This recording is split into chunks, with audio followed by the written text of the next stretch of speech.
The mining station was small, quiet, and far from everything important in the galaxy. It floated alone on the edge of an empty star system where no trade routes passed and no travelers visited.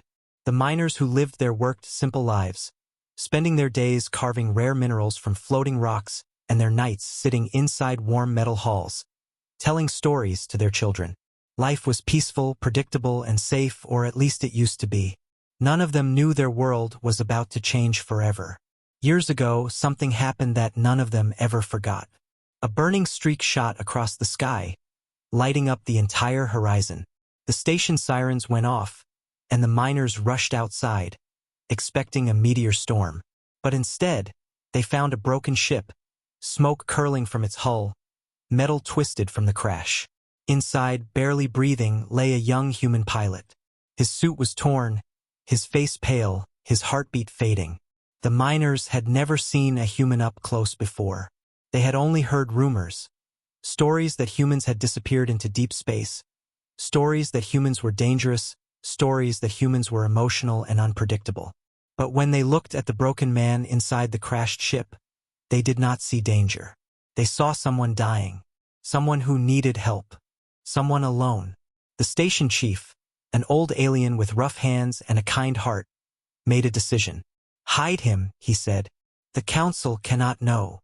Everyone gasped. The council hated humans. They had banned all communication with the Terran species long ago. Anyone caught helping a human would be punished. But the chief only shook his head. "I will not let a man die because of politics." They took the human in. They healed him. They risked everything to keep him alive. Days passed as the human slowly opened his eyes, confused and weak. But he never forgot the faces that protected him. When a Terran scout ship finally came to retrieve him, the human stood in front of the miners, still injured, still trembling, but determined. He spoke only 5 words, quiet but full of promise. "One day we will return." The miners did not understand what he meant. They did not know if humans were planning to come back in peace, or in war, or not at all. The human left and life slowly returned to normal. The miners moved on. Years passed. Children grew older. The galaxy changed. Empires rose and fell. New wars began. But the memory of the human remained like an old photograph, faded yet never erased. Decades later, on a cold night, the mining station shook violently. Lights flickered. Alarms screamed. The miners rushed to the viewing deck, and what they saw filled them with horror. Black ships surrounding the station, pirate ships, fast and heavily armed. These raiders were known across the galaxy for leaving no survivors. They wanted the minerals, the fuel, and anything else they could steal. The miners tried to fight back, but their defense guns were weak. Their shields flickered and collapsed. Their core overheated. Children cried. Families screamed. The old chief ran to the emergency room and grabbed a small metal device that had sat there untouched for years. Smooth, silver, and glowing softly. The human's beacon. He had left it behind the day he was rescued, telling them, "If you are ever in danger, press this. Someone will hear you." The chief had never believed it. It looked too simple, too small. But now they had no choice. "If it does nothing," he whispered, "at least we tried." His finger trembled as he pressed the single button. A soft blue light spread through the device. A slow, calm vibration hummed. A pulse shot into deep space. Then silence. Minutes passed. Nothing happened. Hours passed. Still nothing. The pirates boarded the station. The miners fought with tools, with bare hands, with anything they had left. Their weapons were useless. Their shields were dead. Their families hid in storage rooms. The enemy laughed, knowing no help would come. The beacon sat quietly in the chief's hands now, cold and still. "We should never have trusted that human," someone cried. "It was just a story," another shouted. "No one is coming," a miner whispered, holding her crying daughter. The chief stared at the silent beacon and felt a weight in his chest. "Perhaps he forgot us," he said softly. "Perhaps humans have changed." Outside, the pirates charged their main cannon to destroy the station completely. Then the stars distorted. At first, the miners thought it was a visual glitch. But the distortion grew deeper, wider, brighter. The darkness of space bent like liquid, folding inward. And then, a tear opened in the sky. Dozens of enormous shapes burst through hyperspace. Sleek, dark, silent, moving with impossible precision. They did not drift. They did not wobble. They appeared like shadows cutting into reality itself. Human warships. Not old ones. Not damaged ones. These were advanced Terran vessels, glowing with blue energy, armor black as night, engines bright like the hearts of stars. Battle cruisers with massive wings. Dreadnoughts tall as mountains. Stealth ships that shimmered like ghosts. The miners stared with open mouths, unable to breathe. The pirates froze in terror. Their scanners overloaded instantly. Their targeting systems went blind. Their engines faltered. Humans had arrived. Not one ship. An armada. A single Terran voice echoed across every pirate ship. Calm, cold, and absolute. Signal received. We answer. The miners recognized the voice. It was older now, deeper, stronger, but unmistakable. It was the same human they had saved years ago. Before the pirates could fire, human dreadnoughts released silent pulses that shut down every raider weapon. Pirates panicked, pressing buttons that no longer worked. Another pulse hit, and their engines died. Their ships drifted like dead leaves. Human fighters swarmed around them, blades of light cutting through metal without making a sound. The pirates didn't stand a chance. Within minutes, the raider fleet was disabled. Their command ship cracked open like an egg. Inside the mining station, the chief fell to his knees. Tears ran down his face. They came, he whispered. He came back. Outside, more human ships arrived, forming a protective wall around the station. Their lights illuminated the damaged hulls, the burning corridors, the frightened families inside. A final transmission came from the largest Terran dreadnought. Its hull marked Iron Mercy, its engines pulsing with quiet fury. To the alien station, you saved one of ours. Today, all of us save you. The miners broke into tears. Families hugged each other. Children pressed their hands against the glass, staring at the human fleet like it was a miracle. Behind the Terran armada, the stars continued to bend. More human ships arriving, more power gathering. Not because of politics, not because of trade, not because of treaties, but because of a promise. One day we will return. And now the galaxy understood something it had always feared. Humans never forget kindness. But when they repay with their entire force. A single act of compassion had awakened the Terran Empire. And the galaxy would never be the same again. The raider fleet lay in ruins. Some ships drifting powerless, others cut open with surgical precision from human fighter blades. Smoke floated through space like dark fog. Every pirate who could flee tried to, but even escape pods shut down before launching. Nothing moved without Terran permission now. The mining station, moments ago trembling under the threat of destruction, now stood completely still as if the entire galaxy were holding its breath. The humans had come, and they had come like a storm. Inside the station, the miners gathered near the viewing windows, unable to take their eyes off the massive Terran warships. Children whispered in awe, adults trembled, and even the bravest of them felt small under the shadow of humanity's power. They had seen other alien armadas before, council fleets, patrol cruisers, even pirate carriers, but none of them looked like this. Human ships carried a presence, a weight, like they were built from both steel and memory, from grief and fury combined in perfect balance. The chief stood silently, clutching the beacon in his hands. His old fingers traced the smooth metal surface. For decades it had been nothing but a quiet reminder of a promise they weren't sure would ever be honored. But now the truth stood before them in the form of dozens of human warships, black armored giants, glowing blue against the dark. A soft tremor ran through the station as one ship broke formation. It was the largest dreadnought among them, the same one they saw transmitting earlier. It drifted closer, slow and controlled, like a titan approaching a small village. Its engines hummed with quiet strength, not loud or violent, just a steady thrum that vibrated in the miners' bones. Then a docking signal lit up. The miners gasped. The humans were coming aboard. The station chief straightened himself despite the pain in his back. "Prepare the hull," he whispered. "Humans do not come lightly."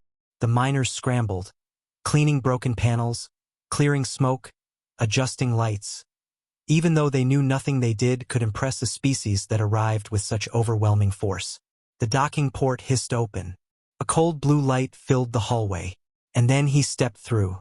The same human they had saved all those years ago, now transformed.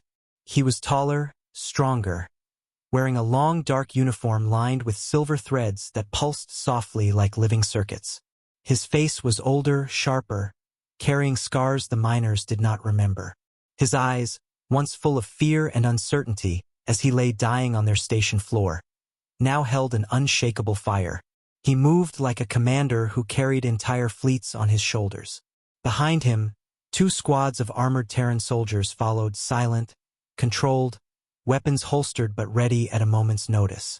Their armor bore the symbol of the Terran Empire, a silver star split by a rising blade of light. The miners instinctively stepped back, overwhelmed. But the human commander didn't slow. He walked straight toward the chief. And then, to the shock of everyone watching, he stopped, placed a hand over his chest, and bowed deeply. "Chief Dallin," he said softly, voice steady yet filled with emotion. "You once saved my life. Today, humanity answers that debt." The old chief felt tears gather in his eyes. His hands trembled as he reached forward. "Rylan, is that truly you?" His voice cracked. The human commander, Rylan Ward, smiled faintly. "It is. Older, perhaps less handsome." His attempt at humor broke the tension, and the miners released the breath they didn't realize they'd been holding. But behind Rylan's smile, they sensed something else. Something heavy, something dark. A fire burning beneath his calm exterior. The gaze of a man who had lived through battles few could imagine. Rylan placed a hand on the chief's shoulder. "No harm will come to your people. Not while the Terran Empire stands." His voice was gentle, but the promise felt like stone. Suddenly, an explosion shook the far side of the station. The miners screamed. Rylan turned instantly, eyes sharp. His soldiers raised their weapons. "Report," Rylan demanded through his calm. A Terran officer responded, "Commander, remaining pirates are detonating their own cores. They refuse surrender." Rylan's jaw tightened. The miners saw the old memory of pain flash in his eyes. The memory of a world lost, a colony burned. "Contain the blast," he ordered. "No casualties among the miners." Within seconds, Terran drones swarmed out of their ships, forming a glowing net of blue energy around the burning raider vessel. The explosion vanished soundlessly inside the containment field, like a candle snuffed out by invisible fingers. The miners stared in stunned silence. This wasn't just advanced technology. This was protection, swift, absolute, unstoppable. The chief whispered, "Humans have become something far greater than they once were." Rylan heard him and turned. "No," he said quietly. "We simply became what we needed to survive." His eyes darkened, and the miners suddenly understood humans had not grown powerful because they wanted conquest. They became powerful because they had been broken, hunted, nearly erased. The galaxy's cruelty had forged the Terran Empire like a blade. Rylan took a deep breath and turned back to the chief. "Tell me everything. Why were pirates here? Who sent them?" His voice shifted, not cruel, but cold and calculating. The chief hesitated. "We do not know. They said nothing. They attacked without warning." Rylan studied his face, then turned to one of his soldiers. "Bring me the pirate leader. Alive." Within minutes, 2 Terran operatives dragged in a pirate captain. Bleeding, armor cracked, terrified beyond reason. He dropped to his knees the moment he saw Rylan. "Please, please don't kill me. We were hired," he cried. Rylan's voice remained calm. "Who hired you?" I don't know their name," the pirate stuttered, shaking violently. "A council envoy. They paid us to destroy the station." They said no one would know. They said the miners were worthless. A quiet fell over the hall. The miners gasped. The chief's heart dropped. Even the Terran soldiers exchanged glances. Rylan closed his eyes slowly. The council. The same council that despised humans. The same council that banished the Terran race. The same council that once tried to silence a human colony. Rylan's voice, when he finally spoke, was quiet but filled with steel. They targeted you because you helped me. The miners froze. He stepped forward, his shadow falling over the pirate captain. And for that, Rylan whispered, there will be consequences. The pirate trembled so violently his armor rattled. Rylan didn't need to raise his voice or make a threat. The ice in his tone was enough to make even the bravest kneel. He turned back to the miners. You saved a human life once, he said. But this act of kindness has put you in danger again. The council fears any who stand with us. The chief swallowed hard. What do we do now? Rylan looked toward the massive Terran fleet outside the window. Warships drifted like giants waiting for their commander's signal. Engines glowed. Weapons hummed. Thousands of Terran soldiers awaited his next order. He spoke softly, yet his words carried across the hall like thunder. You do nothing. We protect you now. Every human captain in this sector has answered your call. And every human captain will fight for you. A chill ran through the miners. Not fear, but overwhelming emotion. In a galaxy ruled by selfish powers, no empire had ever shown such loyalty. Humans were different. Humans repaid kindness with their entire strength. Rylan placed a hand on the chief's shoulder once more. You are under Terran protection now, he said, and the council will answer for what they have done. Outside, the Terran armada shifted, forming a new formation. Tighter, deadlier, prepared for war. The chief whispered, almost afraid to speak the words. And what happens next? Rylan's eyes turned cold. Next, he said. The pirate captain's confession echoed in the station hall long after Rylan's soldiers dragged him away.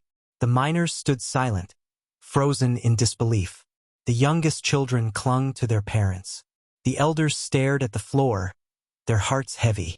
None of them had ever imagined the Galactic Council, the same body that claimed to protect civilization, would try to erase a small mining station simply because they once saved a dying human.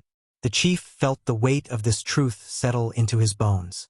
He had lived a long life, but never had he encountered cruelty so cold, so calculated. Why would the council be afraid of us? He whispered to himself. But deep down he knew the answer. Not them. Not the miners. They were afraid of the humans who would come for them. Rylan sensed the fear gripping the room. His gaze softened slightly as he approached the miners, but there was still an edge in his expression, an anger he could not entirely hide. Listen to me, he said, voice steady. The council acts out of fear. They fear humanity. They fear what we have become. And they fear anyone who shows us kindness because it threatens their control. The chief looked up slowly. Rylan, what exactly has humanity become? Rylan didn't answer immediately. Instead, he gestured for the miners to follow him to the viewing deck. They hesitated, then moved as a group. When they reached the giant window overlooking space, the miners gasped. The Terran armada had grown even larger. More ships were arriving, streaming out of hyperspace in thin flashes of light. Massive carriers, sleek interceptors, artillery frigates with glowing spines of blue energy. They formed rings around the station, layer upon layer, until the miners felt like they were standing inside the protective walls of a giant steel fortress. Children pressed their small hands against the window. Families leaned close, whispering in awe. Are all these ships here for us? One of the mothers asked. Rylan nodded. Because you once helped a human, and because humans do not forget. There was silence, a deep, emotional silence. One of the miners, a young man barely 20, spoke softly. We didn't do anything special.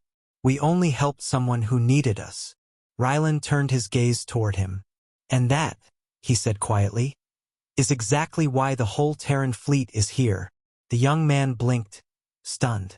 Rylan continued, his voice lower. When the Council hunted our colonies, when they exiled us from known space, when they tried to erase us, a very few stood with humanity. You did. Even when it cost you. Even when the Council threatened your lives. Humans remember that kind of courage for centuries. The chief exhaled shakily. He finally understood the meaning behind the humans' old words. One day we will return. He hadn't meant someday. He had meant when you need us. Rylan's comm clicked. A Terran officer spoke urgently. Commander, long-range scanners show Council warships mobilizing. They are scrambling fleets from 3 sectors. Rylan's expression hardened instantly. Are they coming here? Unclear, sir, the officer replied. But given the distress signal and the pirate confession, we believe they intend to intercept. The miners panicked. The chief grabbed Rylan's arm. We cannot survive a Council attack. We are miners, Rylan. We cannot fight. Rylan placed a firm hand over the chief's and met his gaze. You will not fight. You will not be touched. Not while I am alive. The old chief felt tears sting his eyes again. Why do you risk so much for us? Rylan hesitated. When he finally spoke, his voice carried a pain the miners had never heard before. Because the last time innocents were targeted because of me. Because of humanity, we arrived too late. His voice cracked, only for a split second, but enough for the miners to understand that there was a deep wound behind those words. Rylan turned away, staring at the Terran fleet outside. Never again, he whispered. Not while I command. The room fell quiet as the weight of his promise settled over them. A sudden alarm lit the control panels.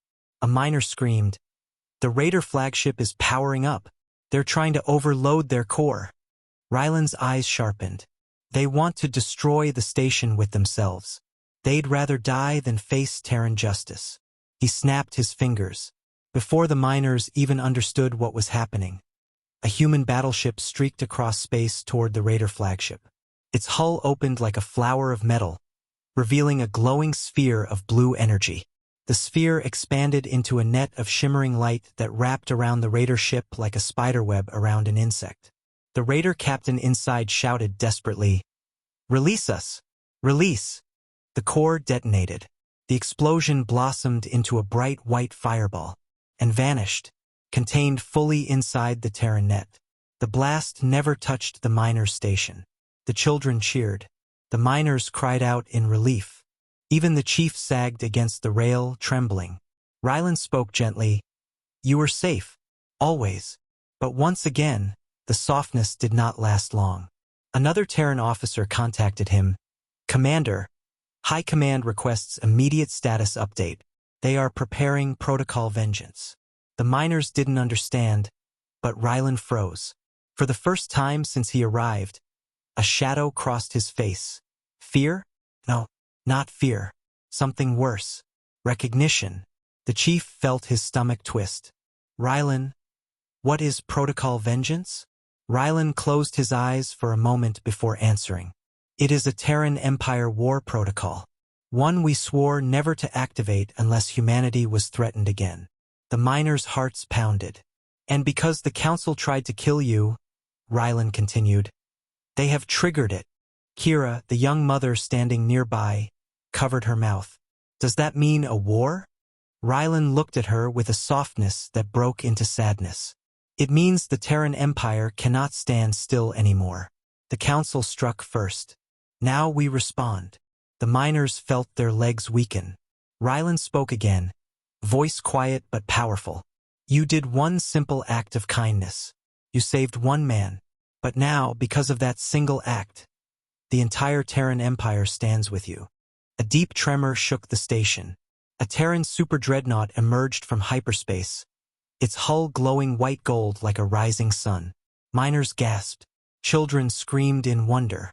Rylan stared at it, expression unreadable. The Archangel has arrived, he whispered. High Command is here. The chief swallowed hard. What does that mean? Rylan turned to him. It means, he said, humanity has officially entered the conflict. And the galaxy trembled without knowing why, because the kindness of a small mining station had awakened something unstoppable. The arrival of the Terran superdreadnought Archangel changed everything. It was not simply a ship, it was a statement. Its hull stretched longer than cities, wrapped in swirling white gold armor that seemed to glow with its own light. Energy wings extended from its sides like the feathers of a colossal metallic angel. Even the Terran warships already guarding the mining station shifted respectfully, giving it space. The miners had never seen anything so enormous, so alive, so terrifying. The chief whispered, voice trembling, Is that thing a warship or a star?" Rylan stood silently, watching as the Archangel completed its slow rotation, its gravity field bending starlight around it. For a moment, his face held both pride and sorrow. "It is the flagship of High Command," he said softly.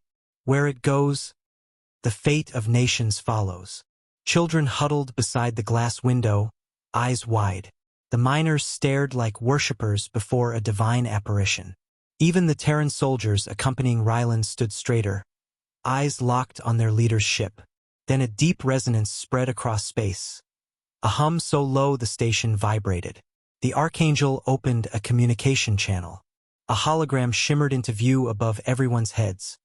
A woman with stern eyes, gray streaks in her dark hair, and armor plated with gold. She projected the aura of someone who carried not just authority, but the weight of history. This was High Admiral Saris Varen, commander of the Terran Empire's entire war fleet. Her gaze swept across the miners, first softening, just slightly, then sharpened when it fell upon Rylan. "Commander Ward," she said, her voice calm but edged like tempered steel. "Your report has been received." Rylan bowed his head. "High Admiral, is it confirmed?" she continued. "That a council envoy hired raiders to exterminate these civilians simply because they once aided a Terran?" Rylan nodded slowly. "Yes, the pirate leader confessed under direct interrogation." The miners felt a painful knot form in their hearts. The High Admiral looked at them, not with pity, but with respect, as if acknowledging their courage. Then she spoke the words that made every Terran ship outside shift into battle readiness. "Then Protocol Vengeance is now in full effect." The miners flinched. Rylan's jaw clenched. Inside the station, fear crashed over the people like a wave. The chief grabbed Rylan's arm. "What does that mean for us?" "For the Council." Rylan exhaled shakily. "Protocol Vengeance is the Terran Empire's answer to targeted attacks on innocent civilians. It means we will no longer respond defensively." His voice grew harder. "It means the Empire will strike first." Silence. Cold, heavy silence. The miners exchanged terrified looks. They had never asked to be part of something so massive. They had only helped one wounded man. And yet, their kindness had awakened a sleeping giant. High Admiral Saris continued. "The Council has made a grave miscalculation. They thought Terrans were weak, forgotten, scattered.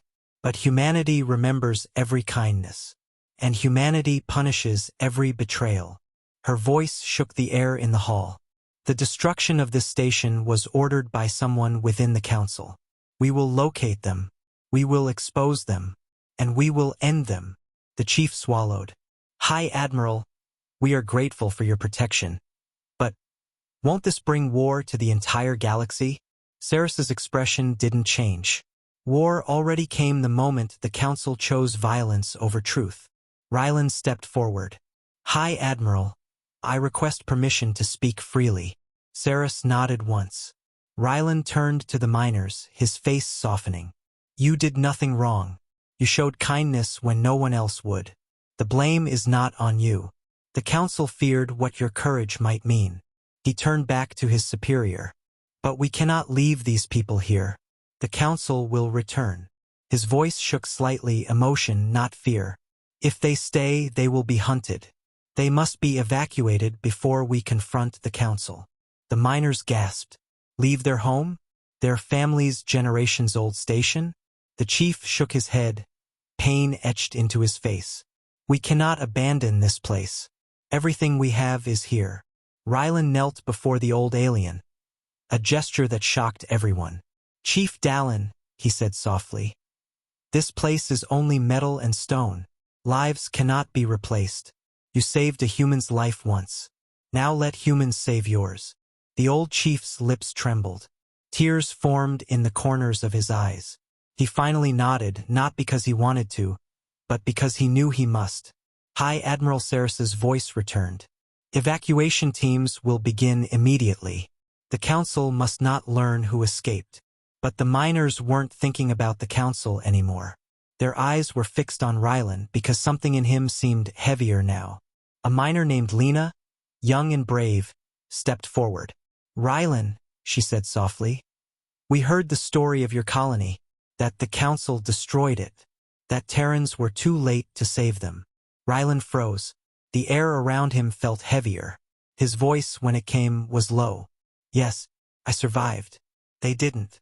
Lena looked up at him, tears welling. Is that why you came back? Because you couldn't save them? But you could save us. Rylan's eyes glistened. I couldn't save my family, but I will not lose yours. The room swallowed his words in a silence so emotional it felt sacred. Suddenly, Terran alarms blared across the fleet. High Admiral Saris snapped her head to the side. Report! A voice crackled through the channel, tense and alarmed. High Admiral, we have detected hyperspace ruptures. Multiple signatures. Council warships inbound. Rylan's hand went instinctively to his weapon. The miners trembled, clutching their loved ones. How many ships? Saris demanded. Unknown, the officer replied. But more than 50. A pause. High Admiral. They're not coming to negotiate. Saris's eyes flashed with burning fury. They're coming to finish what they started. Rylan stepped forward. His entire body shifted into commander mode. Calm, sharp, deadly. High Admiral, allow my fleet to intercept. She stared at him for a long moment. Rylan, this will be a massacre. Rylan's voice was ice. Yes, for them. Outside, Terran ships moved instantly, locking into formation. Engines burned with blue fire. Weapons charged with glowing energy. This was not panic. This was precision. The miners watched in awe and terror. Rylan turned back to them, voice gentle again. Stay here. The Empire will shield you. The chief whispered, Rylan, please don't die. Rylan's lips curved in a small, sad smile. Not today, old friend. Then he walked toward the airlock, back straight, head high, carrying the weight of the past and the future in every step. The Terran soldiers followed him, armor glinting under the corridor lights, boots striking the floor in perfect sync. Outside the window, the first Council warships broke through hyperspace. The sky lit with fire. The war for truth had begun. The mining station trembled as the first Council warships snapped into real space. Their hulls glowed with red shields, engines roaring like angry thunder. They arrived in formation, tight, aggressive, full of confidence. These were not patrol fleets. These were execution fleets, trained to erase anything the Council considered a threat. But today, the threat they faced was not weak miners.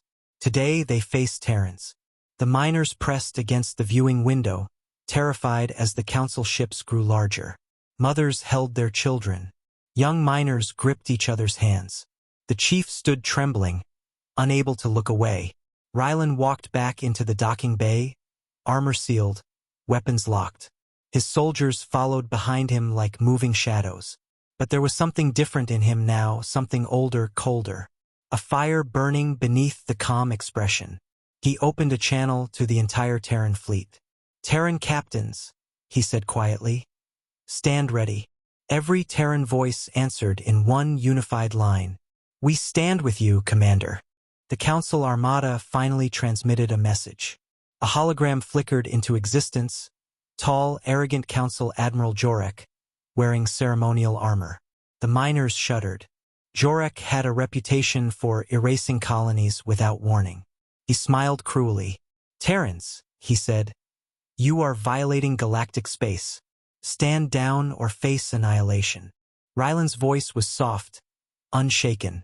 This station is under Terran protection. Jorek laughed. Those aliens mean nothing. They hid a Terran criminal years ago. Their death is the law. The miners cried out in horror. The chief nearly collapsed. Ryland's eyes slowly lifted. I was the man they saved. Jorek froze. Ryland took one step forward, his voice dropping to a dangerous whisper. So if you want the criminal, you are looking at him. Silence. A chilling, electric silence. Jorek recovered with a sneer. Then you will die first. That was enough. Ryland's voice transformed. No longer soft, no longer calm. Now something ancient, something forged in grief and fire. Terran Empire, he said. Remove the threat. The sky exploded. Terran warships moved with impossible speed, like blades slicing through water. Blue streaks lit up the darkness as Terran fighters shot forward. Council ships fired first, unleashing heavy plasma rounds, but Terran shields absorbed them like raindrops hitting stone. Terran dreadnoughts fired only once. A single shot from each. Blue-white beams cut across the battlefield, silent, precise, devastating. Half the Council front line went dark instantly. Their engines died. Their weapons melted. Ships spun helplessly. The miners gasped, horrified and amazed. Children whispered, "The humans are like gods." Ryland didn't hesitate. Push them back. No survivors who fire on civilians. Terran cruiser Silver Dawn charged straight through enemy fire, not even flinching as debris bounced off its hull. Crashed through a Council destroyer, splitting it in half with sheer force. Another Terran ship, Astrosphere, fired a pulse that shut down an entire squadron of Council vessels at once, leaving them drifting like broken toys. Jorek's face twisted in shock. This is impossible. Humanity was exiled. How are you this strong? Ryland answered coldly. Because you forced us to evolve. Jorek snarled. The Council will never bow to Terrans. You already have, Ryland replied. By attacking those under our protection. The battle intensified. Terran soldiers boarded Council ships with speed and discipline unmatched by any species. They moved like shadows, disabling engines, capturing bridges, neutralizing threats without unnecessary killing. The miners watched, unable to believe such a terrifying species could also be merciful. The chief whispered, "They fight like demons, but protect like angels." Ryland heard him because he felt the same, but something troubled him, something that didn't fit. The Council fleet was strong, but not this strong. They weren't fighting like they usually did. Too fast, too reckless, too desperate, almost like someone was forcing them. He opened a private channel. High Admiral, something is wrong. The Council is scared. Not of us. Something else. High Admiral Saris appeared, frowning. Explain. Look at their firing patterns, Ryland said. Look at their evasive moves. They're not trying to win, they're trying to stall. Saris's eyes widened slightly. She turned away, speaking to her officers. Scan deeper. All spectrums. All channels. Minutes later, an officer spoke with fear in his voice. High Admiral, we found something. Ryland stiffened. What is it? The officer swallowed. A communication link, hidden under their encrypted channels. Not Council. Not pirate. Ryland's heart dropped. Then who? He demanded. The officer looked horrified. It comes from far beyond known space.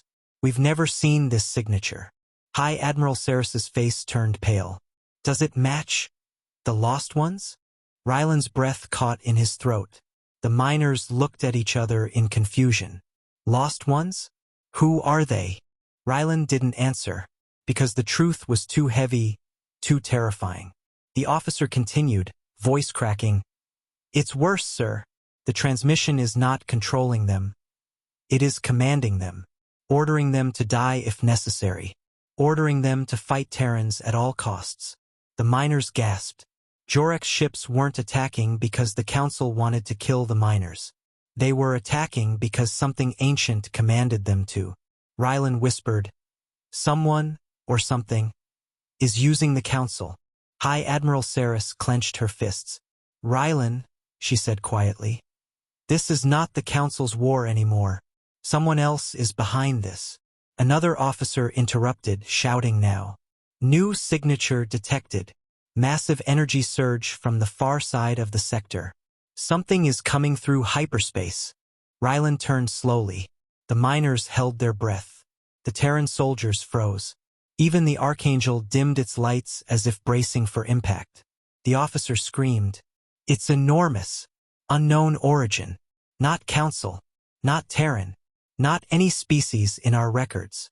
A tear in space began to widen. Much larger than any jump gate, glowing with dark red light. Rylan whispered, No, it can't be them. They were destroyed centuries ago. High Admiral Saris's face drained of color. Rylan, she said, voice trembling for the first time in her life.